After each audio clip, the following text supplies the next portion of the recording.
नमस्कार, कैसे हो? मस्त ना। कुसुम प्राइवेट ट्यूटोरियल में आपका स्वागत है।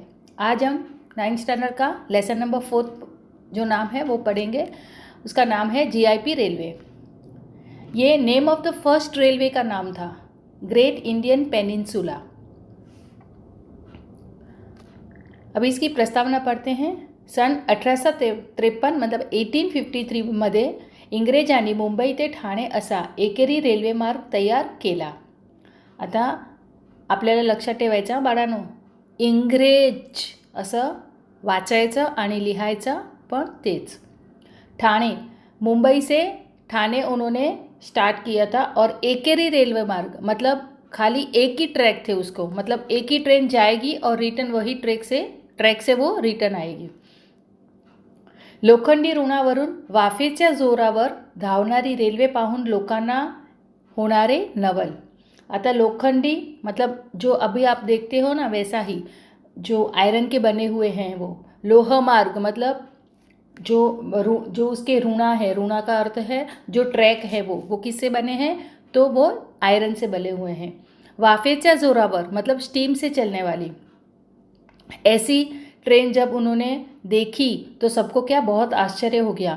रेल्वेविषयी पसरलेल्या अफवा व त्यातून मार्ग काढत सुरू झालेला रेल्वे प्रवास याचे अतिशय सुंदर, मार्मिक व अवधवत्या शैलीत वर्णन लेखकांनी प्रस्तुत पाठात केले आहे।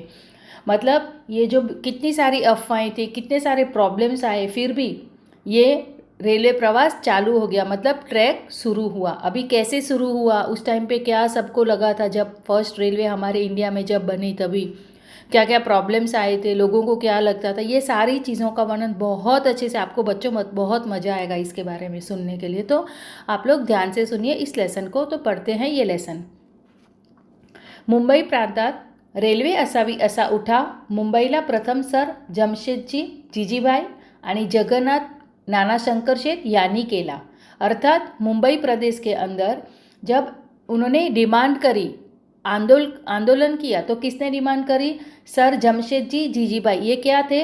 तभी के नगर के जो काम करने वाले थे ना, वो नगर पालते थे वो। और जो जगन्नाथ जी और नाना शंकर शेठ है, दोनों समाज सेवक थे। तो इन्होंने मिलकर क्या किया? डिमांड की कि हमें भी मुंबई के अंदर ट्रेन चाहिए। मुरजी जेठा मोरारजी, गोकुळदास, आदमजी, पीरभाई, डेव्हिड ससून वगैरे अनेक नामांकित नगर शेठजींचे अर्थात त्यांना पाठबळ होतेच।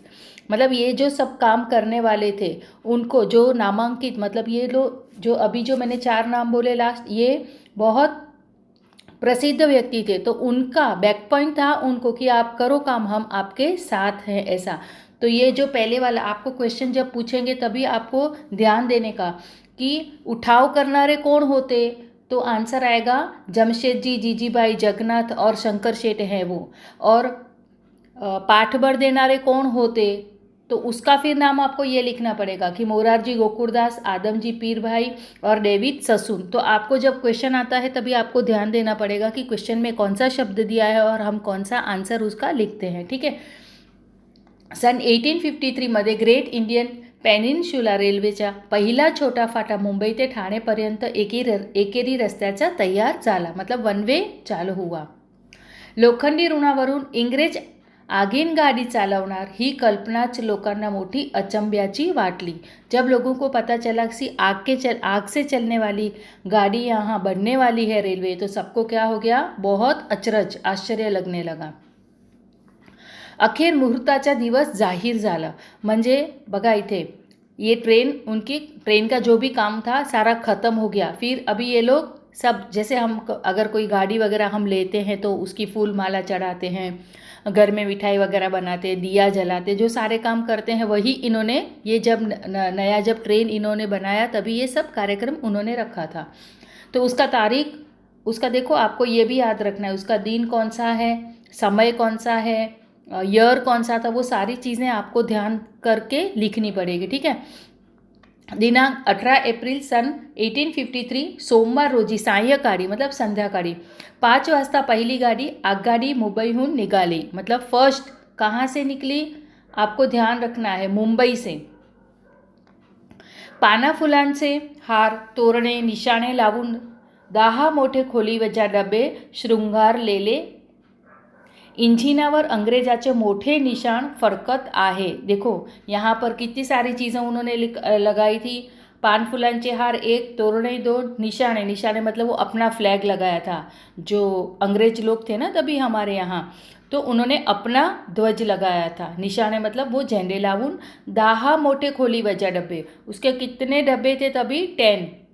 शृंगारलेले मतलब सबको सजाया था, सजवलेले। इंजिनावर अंग्रेजाचे मोठे निशान फडकत आहे, उनका जो ध्वज था वो उनकी निशानी थी, क्योंकि उन लोगों ने ये ट्रेन यहाँ पर बनाई थी। डब्यात गादीच्या खुर्च्या, कोच यांच्यावर रेल्वेचे सगळे डायरेक्टर सर जमशेदजी, जीजीबाई, नाना शंकर शेठ आणि अनेक इतर नगरशेठ जामानिमा करून बसलेले होते। जामानिमा करून अर्थात वो अपने पहरवेश से और ठाठ माठ से वहाँ ट्रेन के अंदर बैठे थे। बरोबर 5 वाजता आगगाडीने कुडक सिटीचा कणा फुकून आपल्या भकभक फकफक प्रवासाला सुरुवात केली। अभी जो उसका जो हॉर्न बजाते हैं ना, उसको यहाँ पर कणा बोला है, कणा। तो ये अपना आवाज़ करके ये गाड़ी निकली थी। देखो ये सब ध्वनि दर्शक शब्द हैं, आपको बक बक फक फक ये सारे शब्द आपको ध्यान देने होंगे, ठीक है। मुंबई ते ठाणे दूरतर्फा लाखांवर लोक कलियुगातला हा विंग्रेजी चमत्कार पाहायला आवासून उभे होते। यहाँ पर दोनों साइड से जब ट्रेन, देखो यहाँ पर फोटो के अंदर भी जो यहाँ पर उन्होंने फ़ोटो दिया है ना, उसके अंदर भी दोनों साइड लोग खड़े हैं। देखो वही ये लोग बताना चाहते हैं हमें, दो तरफा मतलब दोनों बाजू लोग, मतलब ये जो लोग खड़े हैं वो क्या कहते हैं कि ये जो गाड़ी है वो क्या है, कलियुग मतलब विंग्रेजी लोगों का कोई चमत्कार है, वो देखने के लिए आवासून उभे होते। म्हणजे इथे हा आवासून उभे राहणे एक वाक्प्रचार आहे, तर आपल्याला हे सुद्धा लक्षात ठेवायचं बरं का। ना बैल, ना रेडा, ना घोडा आणि वाफेच्या जोरावर 1 नाही 2 नाही 10 डब्यांची मार्का खुशाल चालली आहे। देखो लोग क्या बोलते हैं, उस जमाने में तो लोगों ने क्या देखा था, बैलगाड़ी थी कि घोड़े पर चलने वाले लोग ऊपर जाते थे, वो मतलब बैठ कर जाते थे, ऐसी सब चीज़ें उन्होंने देखी थी। और यहाँ पर उन्होंने क्या देखा, स्टीम से चलने वाली 1 नहीं 2 नहीं मतलब 10 डब्बों की मार्का मतलब चेन, जो डब्बों की चेन होती है। तो ये लोग आश्चर्यचकित हो जाते हैं कि ऐसी एक साथ जोड़ने वाले 10 डब्बों के साथ ये ट्रेन चल रही है।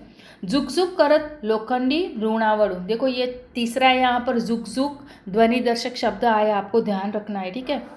कमाल आहे बुवा या विंग्रेजांची, आत्ता तर काय विस्तव आणि पाणी यांची सांगड घालून विंग्रेजांनी वाफेलाच गाड़ी ओढ़ायला लावले। क्या बोलते हैं, देखो अंग्रेज लोग कैसे हैं। विस्तव का अर्थ होता है आग और पानी, इन दोनों की जोड़, सांगड़ मतलब इन दोनों का मेल करके उन्होंने ये गाड़ी जो वाफ से बनाई है उसके बारे में यहाँ पर बताता। आपको ध्यान रखना है, विस्तव का अर्थ है आग। तो आपको जब भी समानार्थी शब्द पैसेज में से पूछेंगे तो भी आपको वो चीज़ आनी चाहिए। तो जब भी आप पढ़ते हो, मेरा वीडियो जब भी देखते हो, वीडियो के साथ कंसंट्रेशन आपका होना चाहिए। मैं इतना डिटेल में आपको बता रही हूँ, फिर भी इतना डिटेल में बताने के लिए बहुत टाइम लग जाता है, वीडियो बहुत बड़ा हो जाता है। अगर आपको कोई क्वेश्चन है, कोई क्वेरी है तो मुझे पर्सनल नंबर पर आप बात कर सकते हो। मेरा अगर सेशन आपको चाहिए तो वो भी आप ले सकते हो, क्योंकि डिटेल में मैं तभी आपको पढ़ा सकती हूँ, इतना डिटेल में हम वीडियो नहीं बना सकते हैं, ठीक है। अभी आगे बढ़ते हैं हम। मुहूर्तावर निघालेली पहिली आगगाडी ठाण्याला जाऊन मुंबईला सुखरूप परत आली। देखो यहाँ पर क्या बोलते हैं, जो मुहूर्त, शुभ मुहूर्त से जो ट्रेन निकली थी वो सुखरूप मतलब शांती से वो रिटर्न आ गई, पण त्या वाफेच्या गाडीत बसायला लोकांना धीरच होईना। दुसऱ्या दिवसापासून लोकांना मोफत ठाणे ते मुंबई आणि परत नेण्या आण्याची दवंडी पिटण्यात आली। देखो क्या बोलते हैं यहाँ पर कि किसी को भी अंदर जाने के लिए इच्छा नहीं हो रही थी कि ये तो कोई अंग्रेज लोगों का कोई चमत्कार है या तो ये कोई हमें फंसाने वाले हैं। इसके लिए हमारे जो भारतीय हैं कोई भी उन अंदर बैठने के लिए रेडी नहीं थे वहाँ पर। तो लोगों ने क्या किया, एण्या जाण्या मतलब नेण्या और आण्या मतलब आने की और जाने की, दोनों जाने की वो सुविधा उन्होंने रखी थी।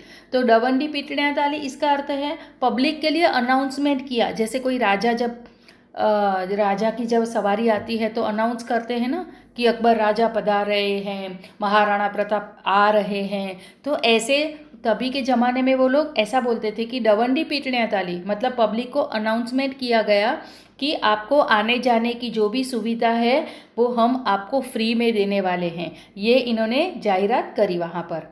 आगगाडीत बसणे धोक्याचे नाही, प्रवास लवकर आणि सुखाचा होतो। देखो ये सब ये लोग अनाउंस की थी ना जो बातें, ये वो बातें हैं। तो आपको ये ध्यान रखनी पड़ेगी कि उन्होंने कौन सी चीज़ें अनाउंस करी थी। जब आप आंसर लिखोगे आपको लगता है कि हम देखकर तो हम आराम से आंसर लिख सकते हैं, लेकिन ऐसा नहीं होता। आपको पता होना चाहिए। आपको कम से कम 3 या 4 बार आपको टेक्स्ट बुक में से लेसन रीड करने पड़ेंगे, ताकि आपको रीडिंग भी अच्छी तरह से आ जाए और आपको ये पता हो जाए कि आंसर कहाँ से पूछा है। तो आपका टाइम मैनेजमेंट हो जाएगा। अगर आपको रीडिंग नहीं करनी आती है, अगर आपने लेसन नहीं पढ़ा है, तो फिर आपको कभी भी वो बातें ध्यान नहीं आएगी, आपको फटाक से आंसर लिखने को नहीं आएंगे। तो आप गाइड का यूज़ करते हो, वॉटेवर जो भी आप सप्लीमेंट्री लेते हो वो आप पहले साइड में रखो। पहले आपको टेक्स्ट बुक रीड करनी है कंपलसरी, ठीक है। आपको 9th में वही आदत डालनी है टेक्स्ट बुक रीड करने की, ताकि आपकी आँखों से सारे शब्द निकलने जाने चाहिए और आपको पता हो जाना चाहिए कि ये शब्द कहाँ पर है, तो फटाक से आप आंसर लिख पाते हो, ठीक है। हाँ, अभी इन लोगों ने कौन सी 3 बातें यहाँ पर बताई थी कि आगगाडीत बसणे धोक्याचे नाही, मतलब अगर आप आगगाडी में बैठोगे तो आपको कोई टेंशन लेने की ज़रूरत नहीं है। प्रवास लवकर नि सुखाचा होतो, सेकंड कि प्रवास लवकर मतलब फटाफट, और थर्ड सुखाचा होतो, मतलब आप आराम से जा सकते हो और आराम से बैठकर आ सकते हो। हे लोकांना पटवण्यासाठी रेल्वेच्या कारभाऱ्याने खूप आटापिटा केले, मतलब ये सब चीज़ें समझाने के लिए उन्होंने बहुत सारे अपने काम किए, पण लोकांन भलत्याच कण्यानी अफवाचे पीक पिकले होते। मतलब यहाँ पर लोगों को कंड्या मतलब जो गप्पा, अफवाह मतलब जो भी बोलते हैं ना कि ये ऐसा हो जाएगा वैसा हो जाएगा, जो लोगों से बातें होती है ना, जो मनचाही बातें होती है, वैसी बातें वहाँ पर चालू थी ट्रेन के बारे में। वाफेची गाड़ी ही विंग्रेजांची विलायती भूताटकी आहे। क्या कहते हैं कि ये जो स्टीम से चलने वाली जो गाड़ी है वो क्या है, भूताट की है, मतलब भूत के जैसी है, या तो इनका कोई काला जादू है, वो हमारे ऊपर करना चाहते हैं, ऐसा वो लोग बोल रहे हैं। मुंबईला नव्या इमारतींनी पूल बांधतायत, त्याच्या पायात जिवंत घाडायला फूस लावून माणसे नेण्याचा हा सूट डाव आहे। क्या बोलते हैं ये भूताट की है, इसका अर्थ उन्होंने क्या बोला यहाँ पर कि जो मुंबई में नया जो पुल का जो काम चालू है उसके अंदर जो पहले के ज़माने में ऐसे थे ना, एक कोई भी जानवर की प्राणी की आहुति देते थे, कोई भी अगर शुभ काम करते थे तो ऐसा पहले था ऐसे। तो लोगों को क्या लगता है कि ये लोग जानबूझकर अंग्रेज लोग जो नई इमारत बांधते हैं, नया पुल बांधते हैं, उसके अंदर हमें ले जाने वाले हैं। ये तो इनकी कोई चाल है। फूस मतलब गुप्त, कोई इनकी चाल है जो हमें वहाँ से सीधा वहाँ हमें डाल देंगे। असल्या अफवा पुढे शहाणे प्रचारक काय करणार, मतलब ऐसी सब जब गांव में ऐसी अफवाह चली होगी तो कितने भी शहाणे लोग हैं, मतलब समझदार लोग क्या कर सकते हैं, तभी लोगों को नहीं समझा सकते हैं ना। 1-2 दिवस सरकारी कचेरीतले कारकून व्यापाऱ्यांचा पेढीवरचे गुमास्ते यांना मुंबई ते ठाण्यात नेऊन परत आलेले लोकांना दाखवले। मतलब क्या पहले ट्राई करते हैं कि जो स्टाफ, मतलब वहाँ के जो स्टाफ के कर्मचारी जो भी थे, डिस्प्यूटी थे, उन सबको क्या करते हैं, लेके जाते हैं। जो कारकुन उनके जो काम करने वाले थे ऑफिस में, उन सब लोगों को मुंबई से ठाणे लेके जाते हैं और रिटर्न भी लेके आते हैं, और फिर लोगों को बताते हैं देखो ये लोग सुबह गए थे, अभी वापस आ गए, इनको कुछ नहीं हुआ, आप भी अंदर बैठ सकते हो, ये कोई भूताटकी नहीं है, ऐसा करके लोगों को वो समझाते हैं। त्यांनी आपले अनुभवही सांगितले, तेवढ्यानेही कोणाचे समाधान होईना। इतना उन्होंने अपने बारे में बताया कि हम लोग गए थे, हमें कोई प्रॉब्लम नहीं हुआ। इतना बताने के बाद भी लोग अभी मानने को तैयार ही नहीं है। तो अभी ये लोग सोचते हैं कि हम ऐसा क्या करें कि लोग वहाँ अंदर बैठे, क्योंकि अभी ट्रेन तो उन्होंने बनाई है, अगर लोग अंदर नहीं बैठेंगे तो इनका काम तो आसान नहीं होगा ना, वो बना के ऐसे ही पड़ी होगी। इसके लिए वो लोग सोचते हैं कि हम और क्या ट्राई करें। तो क्या करते, अखेर दर माणशी 1 रुपया इनाम आणि मोफत प्रवासांचा डंका वाजवला. क्या किया उन्होंने, अखेर दर माणशी मतलब इंडिविजुअल एक एक पर्सन के लिए 1 रुपया इनाम, जो भी जाएगा उसको बख्शिश मिलेगी और आने जाने का खर्चा भी कुछ भी नहीं, पूरा फ्री होगा. डंका वाजवला मतलब ऐसा उन्होंने प्रचार किया हर जगह पे. पैसाच्या लालूचीने ठाण्याच्या घंटाडीवरचे आणि मुंबईचे लोग आगगाडीने जाऊ लागले. अभी सबको इनाम मिलने वाला था, इसके लिए सब लोग उस लालच की वजह से, इस लोभ की वजह से लोगों ने क्या किया, उधर आना जाना चालू कर दिया.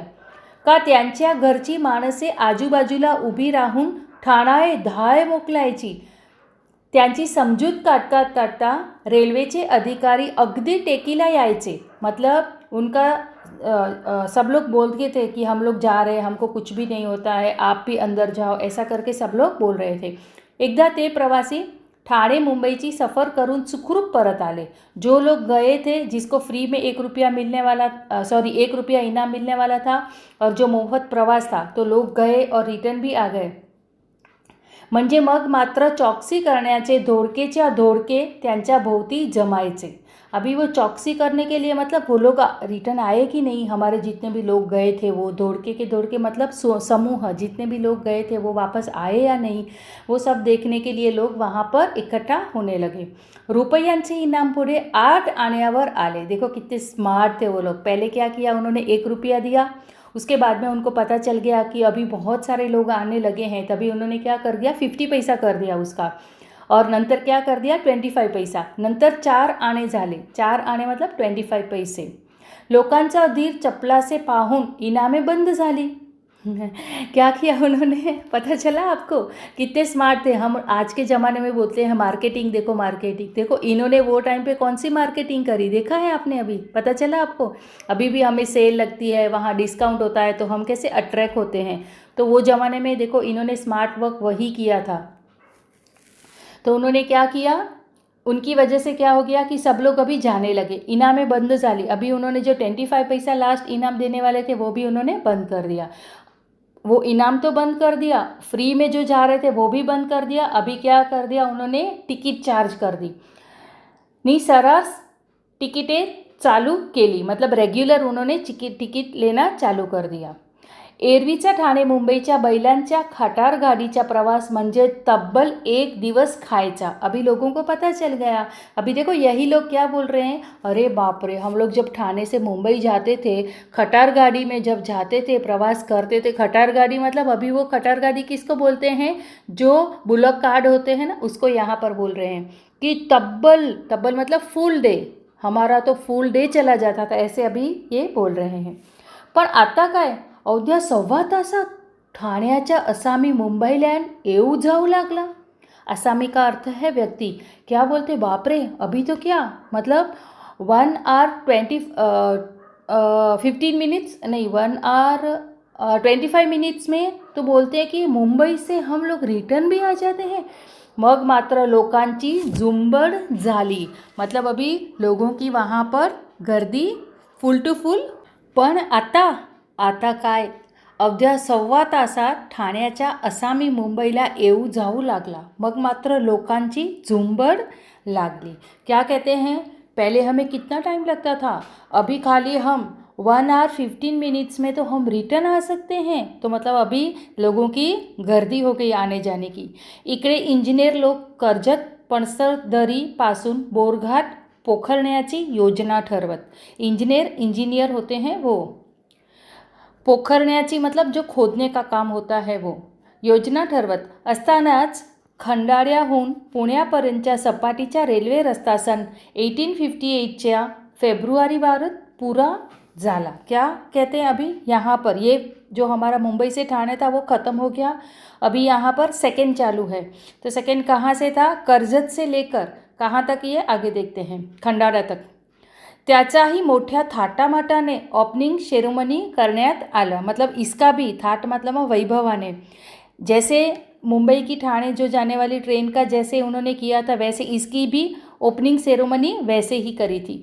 खंडाळा पुण्याच्या दरम्यान खडकी आणि तळेगाव अशी 2च स्टेशने ठेवण्यात आली. रस्ता एकेरीच होता, मतलब हा रस्तासुद्धा एकेरीच रस्ता होता. आता कुठल्या कुठल्या स्टेशन होते ते आपल्याला लक्षात ठेवायचं हां बाळांनो. खंडाळा पुण्याच्या दरम्यान, मतलब खंडाला से जब पुणे तक ट्रेन जाएगी उसके बीच में 2 स्टेशन थे. कौन से थे? खडकी आणि तळेगाव. लक्षात ठेवायचं हां बाळांनो. बोरघाटाचे काम चालले असतानाच मुंबई पुण्याला रेल्वे प्रवास ज्यारीने चालू झाला. मतलब अभी उसकी भी तैयारी चालू होने लगी. कसा ती मौज आहे का आता अभी पहले उसकी तो सुन ली, अभी इसकी भी तो मौज सुनो आप. पुण्याची गाडी खंडाळ्याला आली का सगळ्या पॅसेंजरांना तिथून पालख्या, डोल्या, खुर्च्या नी बैलगाड्यात बसून घाटाखाली खोपवलीला आणायचे. मतलब क्या कहते हैं कि इसकी गम्मत कैसी थी कि ट्रेन का जो जाने का रास्ता था वो तो था ही था, लेकिन उसके बावजूद जो दूसरा रास्ता था तो वो कैसे जाते थे? पालकी में बैठकर जाते थे, या तो डोली में, या तो खुर्ची लगाकर लोग उसको उठाकर लेके जाते थे, और कभी कभी बैलगाड़ी में भी जाते थे. मतलब रेलवे रूट तक जाने के लिए रास्ता बोल रहे हैं. सगळा काफिला खोपवलीला आला का तिथे पुन्हा आघाडीत बसून झुकझुक करत खुशाल मुंबईला रवाना व्हायचे. मतलब जब उनको खोपवली में आना, जो खोपवली था उसके अंदर आना होगा, तो बाकी जो ऊपर वाली जिस चीज़ें थी उस चीज़ों के थ्रू, उस पालकी, डोली, खुर्ची वगैरह थ्रू हमको इधर तक आना पड़ता था. उसके बाद में वो रेल्वे प्रवास चालू होता था उनका. प्रवासांची ही घाट उतरणीची सुखसोय नि सरबराई पाहण्याचे कंत्राट मुंबईच्या करशेटजी जमशेदजी नावाच्या एका व्यापाऱ्याने घेतलेले होते. क्या कहते हैं? इसका जो कॉन्ट्रैक्ट था वो किसने लिया था? जो अभी यहाँ पर मैंने नाम बोला वो लोगों का. घाट उतरणीचे 4 तास धरून पुणे ते मुंबईचा रेल्वे प्रवास अवध्या 18 तासात व्हायचा. म्हणजे 18 आवर्स लगते थे उसको ऐड करके, कि इसको घाट उतरने के उनको 4 आवर्स लगते थे, 4 घंटे लगते थे, और पुणे से मुंबई उसको मिलाकर टोटल कितने 18 आवर्स लगते थे. याचेच ज्याला त्याला मोठे नवल वाटायचे. यही चीज़ को मतलब ये जो ट्रेन का व्यवहार था, कैसा था, क्या था, सारी चीज़ें हमने अभी यहाँ पर देखी. तो ये बहुत ऐसे इंटरेस्टिंग लेसन था. इसमें ऐसा कुछ टेंशन जैसा नहीं था. बहुत अच्छा लेसन था. जो आज तक हमें चीज़ें नहीं पता थी वो आज हमें पता चल गई. ठीक है, तो यहाँ पर ये अपना लेसन ख़त्म हो रहा है. Bye, thank you.